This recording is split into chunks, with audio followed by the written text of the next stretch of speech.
Hi everybody, starting to get inventive now as I have 7 days before I see my consultant and getting a bit worried about the bend that I've got at the moment, which is not where I want it to be.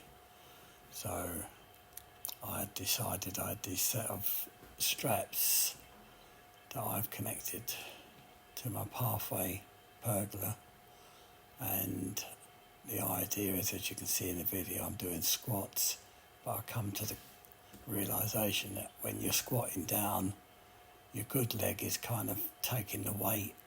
So I'm going to be trying to do one leg squats where the squat is only on the operated leg, which is the one you want to toughen. Having said that, is you're going to have a good upper body strength to hold on to stop yourself from falling. So the straps are definitely 100% strong because they can take a ton in weight.